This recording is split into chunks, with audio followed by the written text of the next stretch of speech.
director. I want to go to Kris Kobach. He's the former Secretary of State of Kansas, and he's the lead attorney representing Texas sheriffs and ICE against the federal government. Kris, how are you, sir? Great to be with you. Doing well.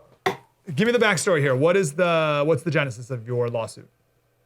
The lawsuit is based on the fact that the Biden administration in February has ordered ICE agents and Border Patrol agents to violate federal law. Back in the 90s, Congress wrote several and enacted several statutes that were designed to prevent catch and release. But what we have now is catch and release everywhere, and ICE has basically been told not to do their job. The federal law requires that when an alien comes across the land border into the United States, he must either be immediately deported through what's called expedited removal, or he must be put into removal proceedings and detained or sent to remain in Mexico, which was the Trump policy, which is specifically laid out in statute.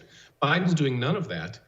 And in the interior, he's forcing ICE to break the law. There are also several statutes that say if a person is a previously deported felon or a previously deported non-felon, you have to immediately reinstate the previous removal order and deport it. Similarly, if a person has been convicted of certain crimes, moral turpitude crimes, drug crimes, gun crimes, you must detain him during his deportation proceeding. None of that is happening. And the federal statutes use the word shall, and the Biden administration is ignoring federal law, and worse, it's ordering ICE and Border Patrol officers to ignore federal law. So the sheriffs are saying, look, we've had enough, and they're teaming up with ICE agents, something that's never happened before in a federal lawsuit, saying we want to follow the law, and we need you, the Biden administration, to allow officers to follow the law because it's killing us. The sheriffs are overrun with crime. In some of the counties, crime has increased 8-fold since the Biden administration took office. In other counties, the crime has doubled. But everywhere, they're overwhelmed with the criminal impact of this massive influx of illegal immigration. Did the Biden administration in February, this memo you're talking about, did it tell the border agents that they should not do these things that you just outlined that are in federal law? Or did it force the agents to do these other things that violate? Does that make sense? So was it don't do these things, or was it you must do these things? Right. Of course, the Biden administration would never be so blatant or so obviously illegal as to say, here are some federal statutes, you don't have to follow them anymore. Instead, it's crafted in terms that say, well, we have priorities. And they list these 3 areas of priorities: aggravated felons, terrorists, and recent border crossers.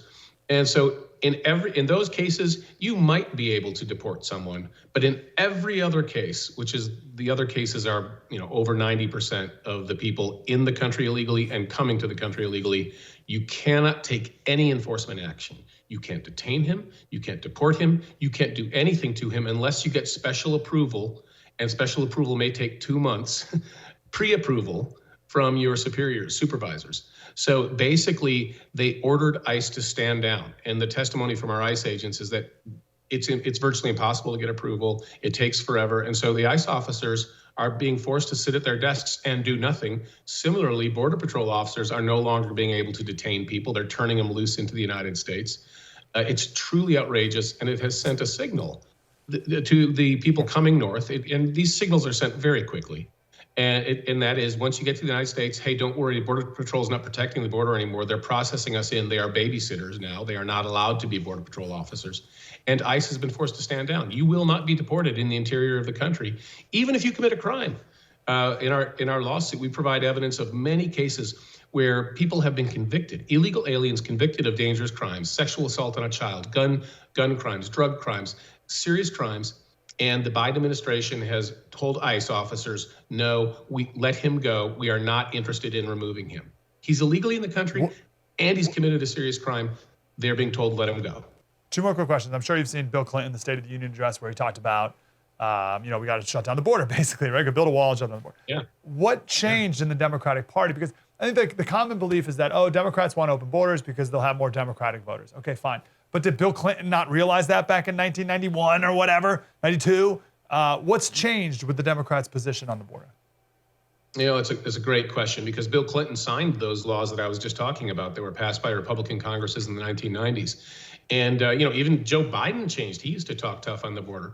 I think what changed is that many Democrats came to the conclusion that, you know what, these Democrat leaders in Washington, D.C. came to the conclusion that these individuals are coming from poor countries. They are overwhelmingly dependent upon the welfare state when they arrive to one of the most generous welfare states in the Western Hemisphere, and they will vote Democrat. And I think they've made a crass political calculation that it's okay to violate our laws as long as there are more undocumented Democrats coming into the country who will soon be voting for their party. And it's horrible, putting our country, our laws, and everything else aside, all in the name of power.